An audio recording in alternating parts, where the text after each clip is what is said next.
Let's Mike News at 6. भारतीय reserve bank ने वित्त वर्ष 2026-27 की दूसरी मॉनिटरी पॉलिसी बैठक में रेपो रेट को 5.25% पर बरकरार रखा है। इससे होम, ऑटो और पर्सनल लोन की ईएमआई फिलहाल नहीं बढ़ेगी। आरबीआई गवर्नर संजय मल्होत्रा ने बताया कि बढ़ती वैश्विक अनिश्चितताओं और महंगाई के जोखिमों को देखते हुए ये फैसला किया गया है। आरबीआई ने चालू वित्त वर्ष के लिए महंगाई का अनुमान 4.6 से बढ़ाकर 5.1% कर दिया है, जबकि जीडीपी ग्रोथ का अनुमान 6.9 से घटाकर 6.6% कर दिया गया है। इसकी वजह पश्चिम एशिया में तनाव, महंगे होते ईंधन और सप्लाई चेन पर दबाव को माना जा रहा है। हालांकि आरबीआई ने अपनी पॉलिसी स्टांस न्यूट्रल रखी है और कहा है कि आगे के फैसले आने वाले आर्थिक आंकड़ों के आधार पर किए जाएंगे। भारतीय शेयर बाजार शुक्रवार को गिरावट के साथ बंद हुआ। बीएसई सेंसेक्स 116 अंक टूटकर 74,243 के स्तर पर बंद हुआ, जबकि निफ्टी 50 अंक फिसलकर 23,366 पर आ गया। कारोबार के दौरान बाजार में उतार चढ़ाव देखने को मिला, लेकिन अंतिम घंटों में बिकवाली का दबाव बढ़ गया। सेक्टोरल इंडेक्स की बात करें तो मेटल और आईटी शेयरों में सबसे ज़्यादा कमजोरी रही।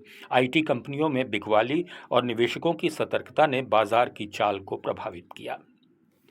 इधर मल्टी कमोडिटी एक्सचेंज पर चांदी के जुलाई वायदे में करीब 8,000 रुपये प्रति किलो की भारी गिरावट देखी गई, जिससे भाव 2,57,900 रुपये प्रति किलो के आसपास उतर गए, जबकि सोने के अगस्त वायदा में 1,400 रुपये प्रति 10 ग्राम की गिरावट के साथ भाव 1,57,651 रुपये पर आ गए।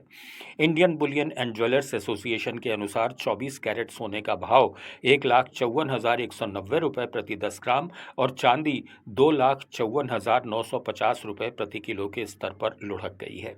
इस दबाव के पीछे अमेरिका में ब्याज दरों के लंबे समय तक ऊंचे रहने की आशंकाएं, मजबूत डॉलर इंडेक्स, बढ़ती बॉन्ड यील्ड्स और पिछले महीनों की रिकॉर्ड तेजी के बाद भारी मुनाफा वसूली मुख्य वजह रही, जिससे निवेशक सुरक्षित परिसंपत्तियों से हटकर अन्य विकल्पों की ओर मुड़े।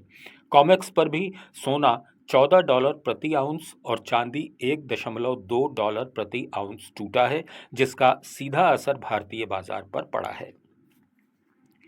केरल की वित्तीय स्थिति गंभीर दबाव में है। मुख्यमंत्री द्वारा विधानसभा में पेश व्हाइट पेपर के अनुसार राज्य पर 5,07,000 करोड़ रुपए की भारी देनदारियां हैं, जो जीडीपी का 35.5% है।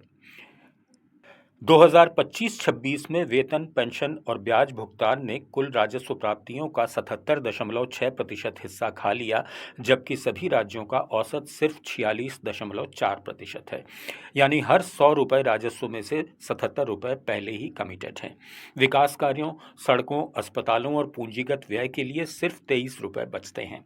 राज्य का पूंजीगत व्यय मात्र 1.3% जीडीपी है, जो देश में सबसे कम में से एक है। साथ ही 20,500 करोड़ रुपए के केंद्र हस्तांतरण में कमी का सामना भी करना पड़ रहा है।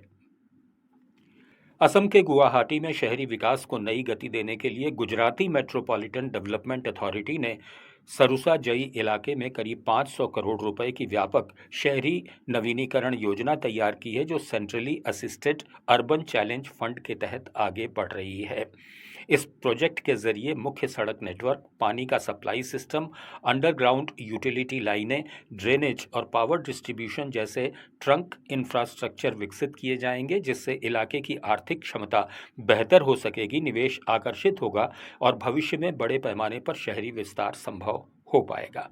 इसके लिए माइक्रो मास्टर प्लान तैयार हो रहा है, जो आर्थिक गतिविधियों को बढ़ावा देकर स्थानीय रोजगार और प्रॉपर्टी वैल्यू में इजाफा करेगा। आंध्र प्रदेश सरकार ने 2026 से 31 तक के लिए राज्य विमानन नीति को मंजूरी दे दी है। ये अगले दशक में राज्य को प्रमुख विमानन और एयरोस्पेस हब बनाने की महत्वाकांक्षी योजना है।